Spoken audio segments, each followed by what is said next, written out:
नमस्कार, मी संपदा कारा न्यूजच्या मराठी बातमीपत्रात आपल्या सर्वांचं स्वागत करते। दुहेरी टोल वसुली प्रकरणी नवी मुंबई मनसेने वाशी टोल नाक्यावर धडक दिली आहे। फास्टॅग मध्ये पैसे असतानाही स्कॅन न झाल्याने रोख रकमेची मागणी केली जाते व काही वेळानंतर फास्टॅग मधून देखील पैसे कट होतात। अशा प्रकारे दुप्पट टोल आकारला जात आहे।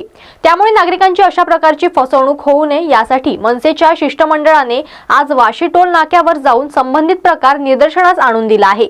निवेदन देऊन असे प्रकार थांबविण्याची मनसेने विनंती केली आहे। सर, आज ते तुम्ही निवेदन द्यायला आहोत, एकंदरीत प्रकार काय घडलेला होता आणि ते काय म्हणताय या लोकांना? सोशल मीडियाच्या इन्फ्लुएन्सर आहेत अंकिता वालावलकर, त्यांना कोकण आर्ट गर्ल म्हणून त्या इंस्टाग्रामला असतात किंवा युट्यूबला असतात। काही दिवसांपूर्वी त्या मालवणवरून मुंबईला जाताना वाशी टोलवरून त्यांचा फास्टॅग स्कॅन झाला नाही, ज्याच्यामध्ये बॅलन्स होते 2000 रुपये आणि त्यांच्याकडून कॅश रोखीने टोल प्लाझाच्या कर्मचाऱ्यांनी पैसे मागितले। पैसे दिल्यानंतर पुढच्या 2 तासांनी मुंबईत गेल्यानंतर फास्टॅगच्या अकाउंटमधून सुद्धा त्यांचे 45 रुपये डिडक्ट झाले। मला वाटतं हे दुहेरी टोल आकारणं हा प्रकार या माध्यमातून समोर आलेला आहे। ही आर्थिक फसवणूक आहे ग्राहकांची, नागरिकांची। ती गोष्ट अमित साहेब ठाकरे यांनी काल मला फोन करून लक्षात आणून दिली आणि आज मनसे नवी मुंबईच्या माध्यमातून त्याचं एक निवेदन आम्ही दिलंय।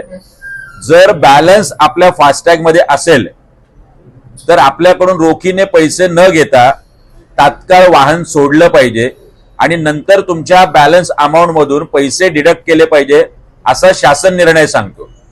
तरी सुद्धा रोखीने पण पैसे घ्यायचे आणि त्याच्यानंतर बॅलन्स मधून पण फास्टॅग मधून डिडक्ट करायचं, अशा पद्धतीचा भ्रष्टाचार आणि आर्थिक लूट वाशी टोल नाकाच नव्हे सगळ्या टोल नाक्यावर सुरू आहे। ही गोष्ट आता आम्ही त्यांच्या लक्षात आणून दिली। त्याच्या शासन निर्णयाचं माहिती फलक आपण टोलवरती लावावं आणि आपल्या सगळ्या कर्मचाऱ्यांच्या हे लक्षात आणून द्यावं। जर बॅलन्स असेल तर आपण लोकांकडून पैसे न घेता वाहन सोडलं पाहिजे। या नियमाची त्यांनी पायमल्ली केली। आज आम्ही तो फलक लावायला सांगितलंय। आचारसंहिता आहे, निवडणूक आहे, शांततेने निवेदन आम्ही दिलेलं आहे।